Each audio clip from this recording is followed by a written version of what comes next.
नमस्कार. बंगालचा विजय झाल्यावर वकील जे साई दीपक यांनी एक सोशल मीडियावर पत्र घातले. त्याचा मी अनुवाद वाचून दाखवते. 2021च्या निवडणुकीचा निकाल लागल्यानंतर BJPच्या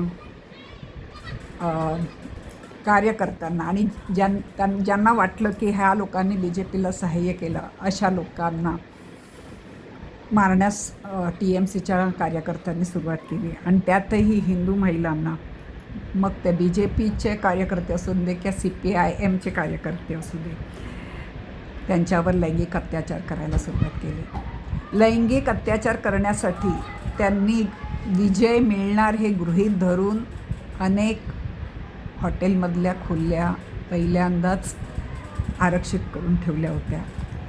अनेक बायकावर निकाल लागल्यावर लैंगिक अत्याचार झाले. त्या निकालानंतर इतके शेफारले तिथली लोक की डायमंड हार्बर या जागेतल्या सगळ्या नववधूंना पळवून न्यायचे आणि जर तुम्हाला तुमची बायको परत हवी असल्यास 25,000 रुपये द्या अशी मागणी असायची. आणि त्या पीडित पळवून नेलेल्या बाईवरही अत्याचार केले जायचे. अशा अनेक पीडित कुटुंबाला जे साई दीपक यांनी स्वतः भेट दिलेली आहे, त्यांची बाजू ऐकून घेतलेली आहे. थकलेले घाबरलेले बरेच लोक बंगाल सोडून पळून गेले. जिथे आधार मिळेल तिथे पळत सुटले. जेव्हा ही घटना तिथल्या वकिलांच्या वगैरे लक्षात आल्यावर त्या लोकांनी कोर्टापुढे अनेक तक्रारी केल्या की अशा पद्धतीने लोकांवर अत्याचार होत आहेत आणि लोक घर सोडून पळून जात आहे. पण त्यातला एकही अर्ज अजूनही यादीवर आलाच नाही. एकदा नुपूर शर्मा यांनी फोन केला आणि फोनवर रडत रडत सांगू लागल्या की त्यांना एक माहिती मिळाली आहे, अमुक एका देवळामध्ये काही मुली आश्रय घेऊन राहिलेल्या आहेत, कारण त्या बाहेर पडल्या तर त्यांच्यावर गँगरेप होणार आहे. कोणावर विश्वास ठेवावा, कोणाची मदत मागावी हे त्या मुलींना कळत नाही आहे आणि त्या खूप घाबरलेल्या आहेत. अजून एका मुलीला तिच्या पालकांसमोर तिने BJPला सहाय्य केलं म्हणून गँगरेप केला. त्या मुलीने न घाबरता हिमतीने महिला आयोगासमोर तक्रार लिहून पाठवली. तर पुन्हा TMCचे कार्यकर्ते आले आणि पालकांसमोर दुसऱ्यांदा तिच्यावर गँगरेप केला आणि तो तक्रार मागे घ्यायला सांगितलं, नाही तर तुला असंच आम्ही हीच शिक्षा देत राहू अशी धमकीही दिली. पण ती घाबरली नाही.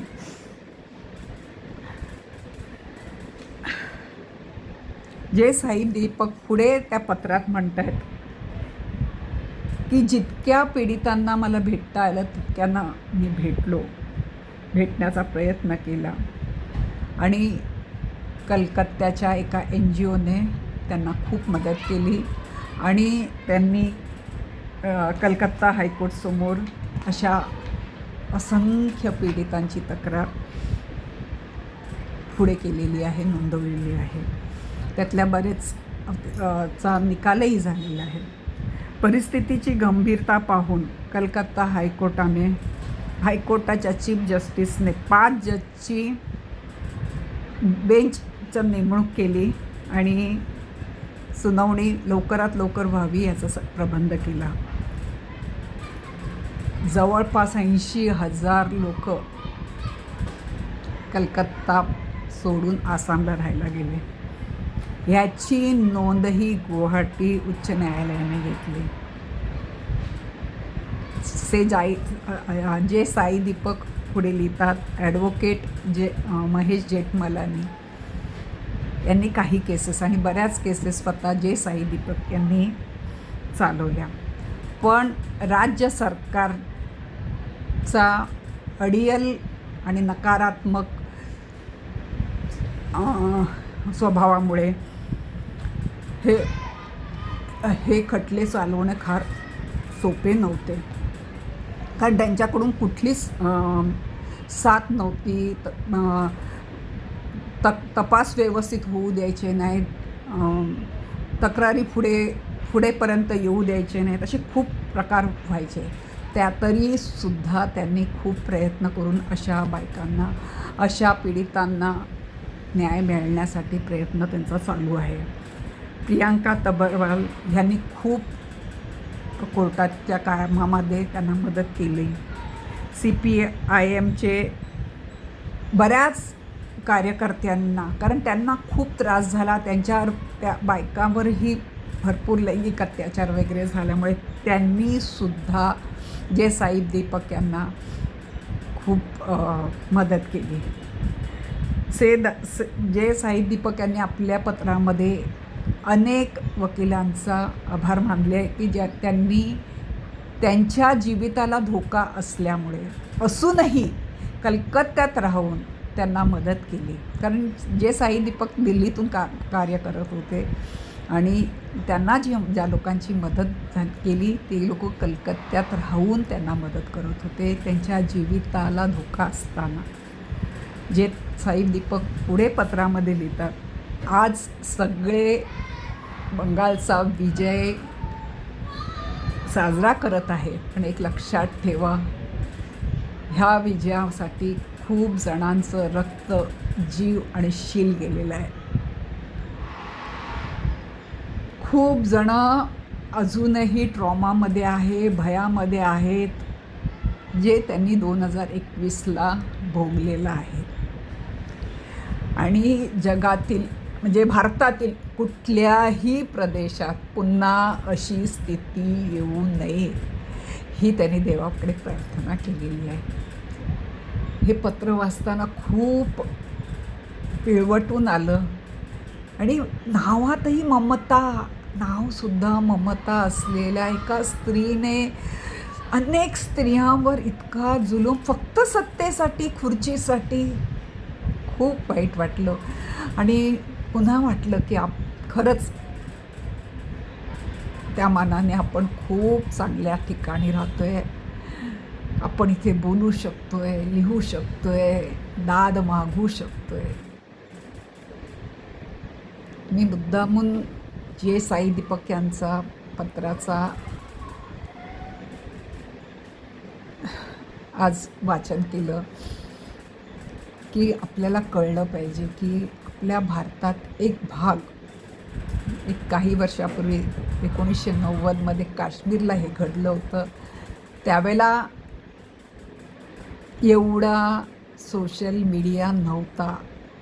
आता सोशल मीडिया असतानासुद्धा हे प्रसंग 2021 म्हणजे खूप लांब नाही, 5 वर्षापूर्वी इतकं तिथल्या लोकांनी भोगलं आणि आता ते एकत्र आले. एक है तो नेक है, एकजुटीने आले, म्हणूनच हे घडू शकलं. वाचताना खूप मन दुखत होतं, पिळवटून निघत होतं. पण लोकांना कळलं पाहिजे, आपण राजकारण नको हे म्हणणं ठीक आहे, पण काय घडतंय सभोवताली हे राजकारणच नव्हतं, हे थोडंसं धर्मकारणसुद्धा होतं असं मला वाटतं. मला कळलं पाहिजे की राजकारणाच्या नावाखाली धर्मकारण चालवतं. जास्त लोकांची आपले आजही भारतामध्ये 80% लोक हिंदू असताना, 20%तले फक्त 14% मुसलमान असताना, त्या लोकांची मग वोट बँकसाठी त्या लोकांना खुश करण्यासाठी त्यांना काय काय दिलं जातं आणि जे 80% आहे त्यांना काहीच दिलं जात नाही आणि आपल्यामध्ये जातीपातीचं विष पेरलं जातं आणि आपल्याला फोडलं जातं. त्यांच्यामध्येही अनेक जाती आहेत पण त्याचा विचार केला जात नाही. म्हणून राजकारण आपल्या बायकांनाही कळलं पाहिजे, मुलांनाही कळलं पाहिजे. एक है तो नेक हे लक्षात राहिलं पाहिजे. हे कळण्यासाठीच हा माझा तुम्ही माझा ऐकता त्याबद्दल मी खूप आभारी आहे.